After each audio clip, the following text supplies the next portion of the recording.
mais ligado na partida, já tinha sido assim anteriormente, então talvez o Rogério tenha que abrir o olho para isso, porque não é a primeira vez e está se tornando uma constante. E agora, por outro lado, o que vinha se tornando uma constante, e aí sim tem dedo do Rogério, tem mérito do Rogério, é a situação defensiva. A gente falava aqui no último sábado, depois da derrota no último minuto do Flamengo para o Red Bull, sobre ajustes defensivos, posicionamentos, buracos no meio de campo, a transição que não havia sido bem feita, e hoje o Flamengo, através do trabalho do Rogério, conseguiu acertar a sua defesa. Não que seja brilhante, teve problemas, mas quando ele fixa um pouco mais o Diego, entende que havia um erro ali na transição, um buraco à frente da zaga, a gente até debatia se não era momento para ter o Willian Arão de volta, se tirar ele da zaga, que poderia ser feito. Ele fixa o Diego ali à frente da zaga, ele consegue igualar Arão e Rodrigo Caio no primeiro tempo bem, oferece muito pouco espaço ao Fortaleza no início do jogo. Por isso constrói o placar, depois o Fortaleza se organiza, porque é um bom time, bem treinado, mas consegue se defender. Acho que foram essas situações. Sobre o psicológico, a primeira frase que ele fala ali do Pedro, acho curioso, teve um psicológico no Engenhão, teve um psicológico também no Maracanã. Teve um gramado ruim no Engenhão, muito ruim, tem um gramado também muito ruim no Maracanã. Sorte é que o Maracanã fecha agora para tratar para a final, porque só interessa a Copa América, só interessa essa organização do toque de caixa, os times vão ficar longe. A frase do Pedro, Paulo, me chama a atenção, porque muitas vezes aqui, quando volta da coletiva do Rogério, a gente espera que ele fale sobre algumas situações negativas do time e ele não fala. Ele protege o elenco, a gente entende, e dessa vez ele falou abertamente. Então não acho que a situação da convocação olímpica esteja mexendo somente com a cabeça do Pedro.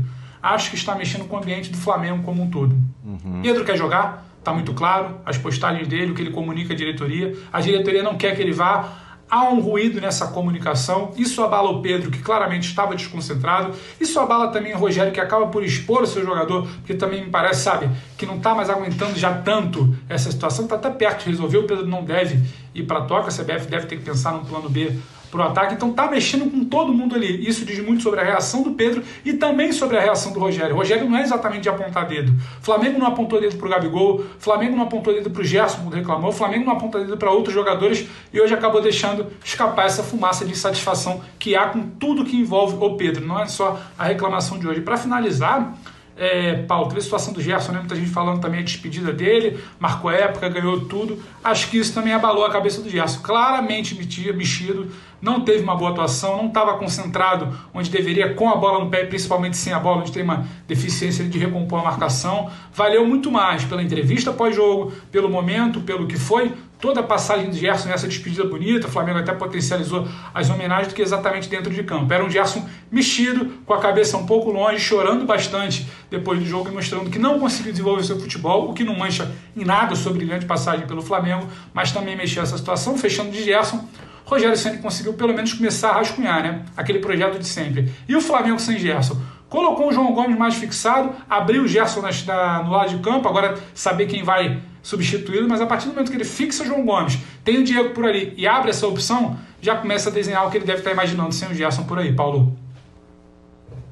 Ele tem de quebrar a cabeça, né? Nós já temos falado sobre isso em algumas edições aqui do Linha de Passe, como será montado o Flamengo sem o Gerson. Evidentemente é um cara que sai e vai deixar um espaço tremendo, enorme a ser preenchido, e hoje fez o seu último jogo, foi homenageado tal, no momento dos gols, estava louco para fazer o dele, por muito pouco não fez, mas concordo com o Pedro, abaixo daquele Gerson que o torcedor do Flamengo está acostumado a ver. E você, Vitor Birner, o que pensa dessa situação envolvendo o Pedro e o puxão de orelha público do Rogério Ceni?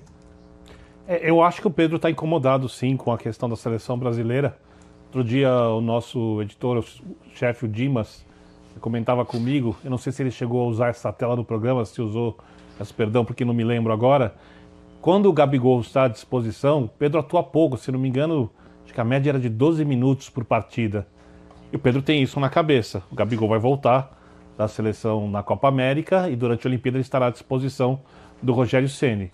E o Pedro tende a atuar pouco. Se a gente for pensar que o Muniz vem jogando bem, que também merece alguma chance, talvez menos ainda do que atuaria se não tivesse um outro reserva, obviamente abaixo dele, Pedro, à disposição do treinador. Tudo isso parece que está incomodando o jogador, não sei se tem alguma coisa pessoal também. Quando você vê uma reação dessas do Pedro, é uma reação muito atípica, né? Quando o Rogério fala, o Pedro é um menino bonzinho, o Pedro não é um cara de reclamar, o Pedro já esteve melhor que o Gabigol em algumas fases do Flamengo. Eu acho o Gabigol mais jogador que o Pedro, mas o Pedro já esteve melhor em alguns momentos. Ficou na reserva e não criou problema algum. Então, para mim, essa questão da seleção brasileira está mexendo com o jogador, só que ele vai ter que amadurecer porque assim é a vida. Né? A gente é contrariado, as coisas não são como nós queremos, né?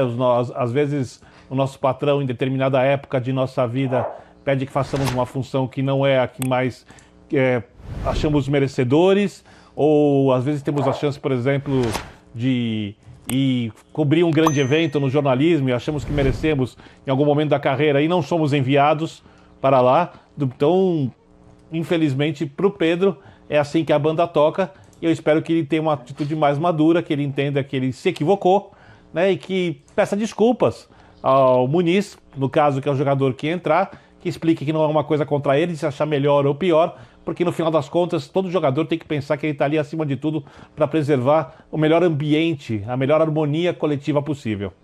Ô Birner, eu estou plenamente de acordo com você e também com o Rogério Ceni, porque parece muito difícil a gente desvincular a insatisfação do Pedro com o que está acontecendo em relação à convocação olímpica, né? É normal que seja assim, é normal que ele fique mais irritado, mais insatisfeito e que ele se sinta no direito até de querer jogar mais, querer jogar o tempo todo, né? É aquele cara que diz, bom, eu não vou para a Olimpíada, então eu vou jogar o tempo todo, eu quero estar os 90 minutos de todas as partidas. Não estou dizendo que ele tem razão em pleitear isso, né? Mas eu acho que assim, tem muito disso. Agora, o que eu acho também que colabora para permitir uma reação de um cara que nem é do feitio dele fazer isso, é o fato de você ter ali antecedentes no próprio Flamengo de outros jogadores que se sentiram na liberdade de agir dessa maneira. Então, até comentei, na época que a gente teve a reação do Gerson, que foi depois da reação do Gabigol.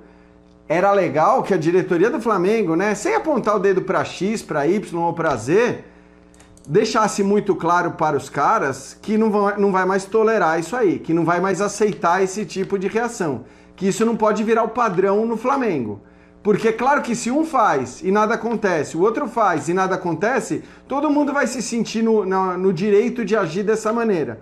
E especificamente no Flamengo, que tem um técnico que está longe de ser uma unanimidade, não é legal, né? Não é uma reação legal, é uma reação ainda mais nociva do que seria com um treinador que é indiscutível, que a torcida ama, que é um cara intocável e tudo mais. Não é o caso do Rogério Ceni. Então, acho que precisa ter uma intervenção também da diretoria com o elenco para deixar claro que esse tipo de ação não vai ser mais tolerada. Aí o que a diretoria vai fazer quando os caras reagirem desse jeito é uma outra história. Mas acho que eles precisam agir, senão daqui a pouco vai ser o Muniz reclamando que foi substituído.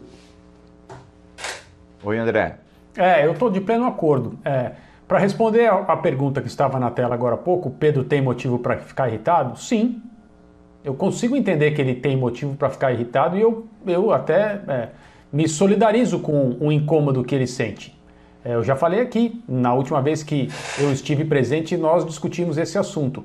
Eu acho que é absolutamente legítimo, especialmente no caso de um jogador da idade dele, querer estar em uma edição dos Jogos Olímpicos. Eu entendo e aplaudo o desejo, mas como disse o Vitor, a vida nem sempre acontece da maneira como nós gostaríamos. E existem outras decisões a serem tomadas que não estão sob controle dele, principalmente pelo fato dos clubes não serem obrigados a ceder jogadores.